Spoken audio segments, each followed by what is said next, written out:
the Year of Jubilee, Leviticus 25:8-55. Count of 7 Sabbath of years, 7 times 7 years, so that the 7 Sabbaths of years amount to a period of 49 years. Then have the trumpet sounded everywhere on the 10th day of the 7th month. On the day of Atonement, sound the trumpet throughout your land. Consecrate the 50th year and proclaim liberty throughout the land to all its inhabitants. It shall be a jubilee for you. Each one of you is to return to his family property and each to his own clan. The 50th year shall be a jubilee for you. Do not sow and do not reap what grows of itself, or harvest the untended vines. For it is a jubilee and is to be a holy for you. Eat only what is taken directly from the fields. In the year of Jubilee, everyone is to return to his own property. If you sell land to one of your countrymen or buy any from him, do not take advantage of each other. You are to buy from your countryman on the basis of the number of years since the Jubilee, and he is to sell you to you on the basis of the number of years left for harvesting crops. When the years are many, you are to increase the price, and when the years are few, you are to decrease the price. Because what he is really selling you is the number of crops. Do not take advantage of each other, but fear your God. I am the Lord your God. Follow my decrees and be careful to obey my laws.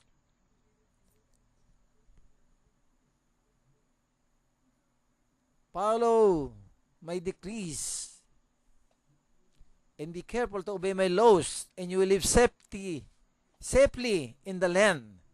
Then the land will yield its fruit, and you will eat your fill and live there in safety. You may ask, what will we eat in the 7th year if we do not plant or harvest our crops? I will send you such a blessing in the 6th year that the land will yield enough for 3 years.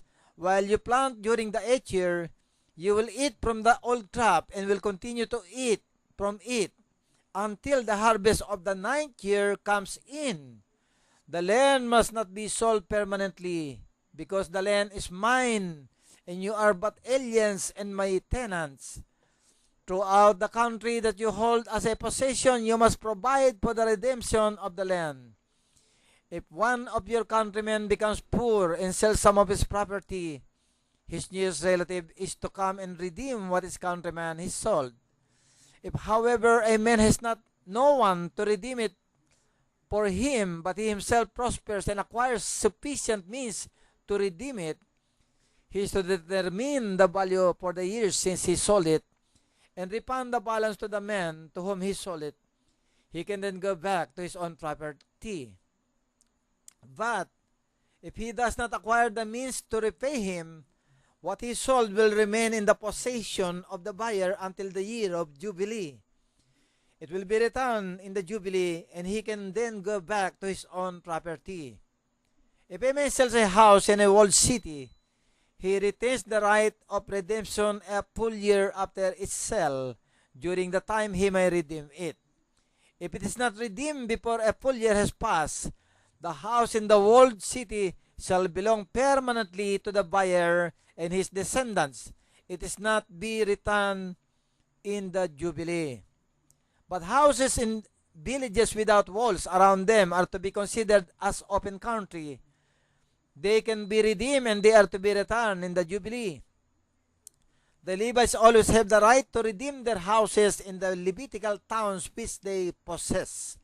So the property of the Levites is redeemable, that is, a household in any town they hold, and is to be returned in the Jubilee, because the houses in the towns of the Levites are their property among the Israelites. But the pasture land belonging to their towns must not be sold. It is their permanent possession. If one of your countrymen becomes poor and is unable to support himself among you, help him as you would an alien or a temporary resident, so he can continue to live among you. Do not take interest of any kind from him, but fear your God, so that your countryman may continue to live among you. You must not lend him money at interest or sell him food for a profit. I am the Lord your God who brought you out of Egypt to give you the land of Canaan and to be your God. If one of your countrymen becomes poor among you and sells himself to you, do not make him work as a slave. He is to be treated as a hired worker or a temporary resident among you. He is to work for you until the year of Jubilee. Then he and his children are to be released, and he'll go back to his own clan and to the property of his forefathers.